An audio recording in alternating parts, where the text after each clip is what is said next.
ከዳኒ ጋር ምንድነው ሪሌሽንሽ ብለሽ የምትጠይቂኝ? ሪሌሽን አለኝ ብለሽ አንቺ ሄደሽ ከብሩኬ ጋር ልትጀምሪ ነው ወይ ፍቅር? ሰላም ቤተሰብ እንዴት ናችሁ? ደህና ናችሁ ወይ? እኔ በጣም ደህና ነኝ፣ እግዚአብሔር ይመስገን።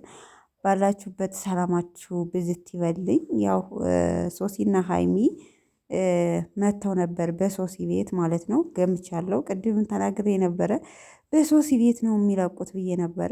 ሃይሚዬ ግን እንዴት አባቱ ነው እያማረባት ሲስ ግን ማር ማር እየሆነች ነው። እውነት ለመናገር ስትወፍል ደግሞ እንዴት አባቷ እንደምታምር የኔ ቅመም የኔ ጀግና ማለት ነው። ለእኔ በነገራችን ላይ ምን ቢሰሩ እኔ ሃይሚዬን አንድ ነገር የምናገራት ነገር የለም። እውነቴን ነው የምናገራችሁ ማለት ነው። ሃይሚ ጥፋተኛ ነሽ፣ ሃይሚ ብሩኬን ለምን አትረጁም? ሃይሚ በጣም አበዛሹ። በጣም ምንም ሃይሚ ምንም ያጠፋችው ነገር የለም ማለት ነው። ምንም ነገር ያደረገችው ነገር የለም። ሶሲ በቤቷ መታ ነበረ፣ ሃይሚን ጋብዛት ነበረ። ያው እንግዲህ እንደምታውቃት ሶሲ እናንተ ተመልካቾች እኔን ስለሰደባችሁኝ ምንም የሚቀንስብኝ ነገር የለም። እኔ ሶስና እንዳማረብኝ ነው ይኸው ፏ ብትን ብዬ ነው የመጣሁት። ውይ አይ ሶሲ በቃ እንደው አማርኛሽ ምን ብሉሽ ራሱ አትስተካከይም። ኮሜንታተሮች እንኳን ብዙም አልተሰደብሽም። እንደውም ከዛሬዋ አንቺ ነሽ እየተሳደብሽ እየወቀሽ ያለሽ ተመልካች፣ እድሜ ለተመልካች ማለት ነው። በነገራችን ላይ እህቷን ሳላደንቃት አላልፍም። ትናንትና አይታችሁ ከሆነ ሼር አድርገው ነበረ። እህቷ አንተና ሶሲ ከሃይሚና ከብሩኬ ህይወት ውጡላችሁ፣ በቃ እነሱ ሰላም እንዲሆኑ እናንተ ውጡ ብላ ዳኒን በጣም ስታናግረው ነበር። ደስ አይልም? እኔ በጣም የተመቸኝ ንግግር ቢሆን የሶስት እህት ነው። ትናንትና ምናልባት ያላያችሁት ካላችሁ ማለት ነው እና ቲክቶክ ላይ ተቆርጦም አይቼዋለሁ በነገራችን ላይ እና በቃ ሶሲና ዳኒ ከሃይሚና ከብሩኬ ህይወት ብትወጡ ማለት ነው ጨረቃዎቹን እንደ በፊቱ ፍክት ብለው እየተገባበዙ ሰርፕራይዝ እየተደራረጉ ይመጡልን ነበረ። በቃ አሁን ገባችሁልን? ብሩኬን ስንለው ማለቴ ዳኒ ወጣ ስንለው ሶሲ ትመጣለች፣ ሶሲ ወጣች ስንል ዳኒ ይመጣል ማለት ነው። በመሀል ምንም ሊስማሙልን አልቻሉም ማለት ነው። ሁሌም ራሳችሁ በራሳችሁ ቻናል አንዴም ተበሳጩ፣ ሁለቴም ቀን ተበሳጩ፣ በሶስተኛ በአራተኛው ቀን ታርቀው ራሳቸው ችግራቸውን ፈተው ይመጣሉ። ለዛ እኮ ነው ትዳር ዓለም ውስጥ ማለት ነው። ይሄ እኮ አስተማሪ ነው። ቤተሰብ ሁለተኛ ሶስት ማለት ሁለተኛ ወገን ሶስተኛ ወገን አታስገቡ የሚባለው ማለት ነው። አሁን በሃይሚና በብሩኬ እኛ እንደ ትምህርት ብንወስደው ሶስተኛ እና አራተኛ ሰው ስለገባ ነው ይሄ ሁሉ ጸብ የረዘመው የተፈጠረው ማለት ነው። ግን ራሳቸው ሁለታቸው ማንንም ሳያስገቡ የተጨቃጨቁ ፕራንክም ተደራርገው ቢሆን አንድ ቀን ይፈቱታል፣ እርግጠኛ ነኝ። አራተኛ ሶስተኛ የገባበት ነገር መቼም ቢሆን መፍትሄ የለውም። ነገሩ እየባሰ ነው የሚሄደው። በቃ በዚህ ማመን አለባችሁ። እውነቴን ነው የምላችሁ ማለት ነው። ለማንኛውም ግን ያው ተገናኝተው ያው በቃ ከዳኒ ጋር ያለሽ ሪሌሽን ሃይሚን ምን ነበረ ነው የሶሲ ጥያቄ። ሶሲ ሃይሚ ምን አገባሽ ነው? ምን ጥልቅ አረገሽ? ከዳኒ ጋር ተለያይተሽ ምን አለኝ እንድልሽ ነው? ከህይወቴ ውጡ፣ በቃ አይመለከተኝም። እሱን እንደፈለግሽ ማድረግ ትችያለሽ፣ እኔ ግን ከህይወቴ ውጡ ነበር ስትላት የነበረው ማለት ነው።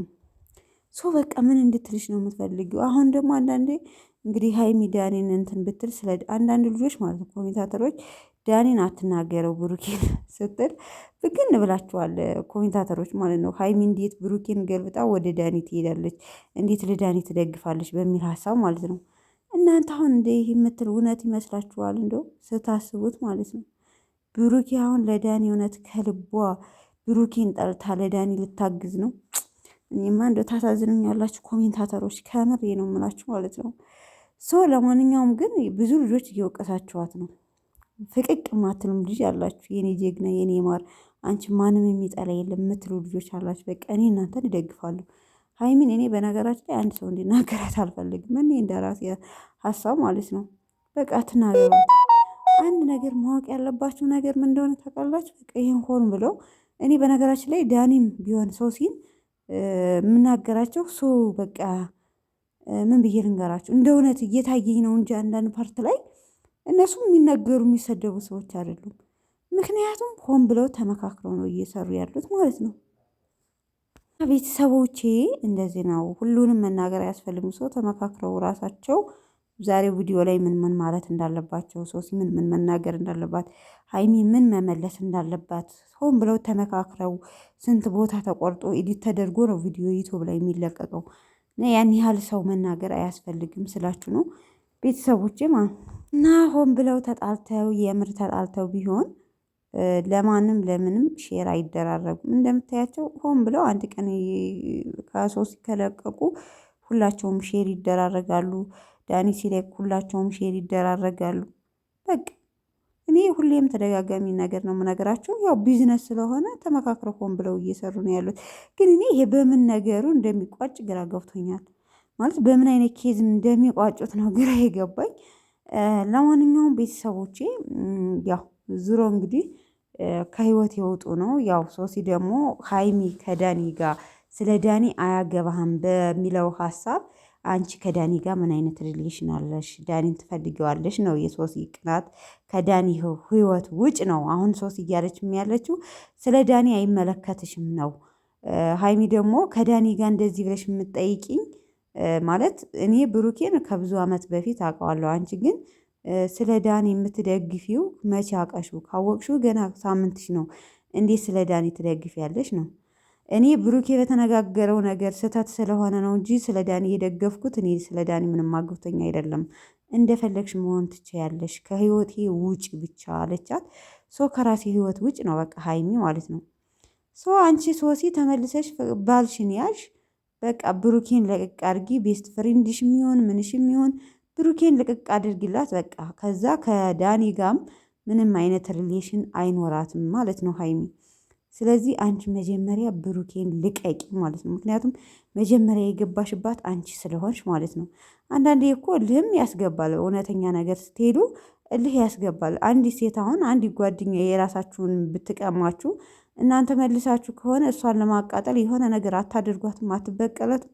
እንደዛ ነው እየተረዱት ያሉት። ሀይሚ ምንም ነገር አላደረገችም ነው እንጂ ነገሩ እንደዛ ሆነ ነው። ብቀላ በብቀላ ነው።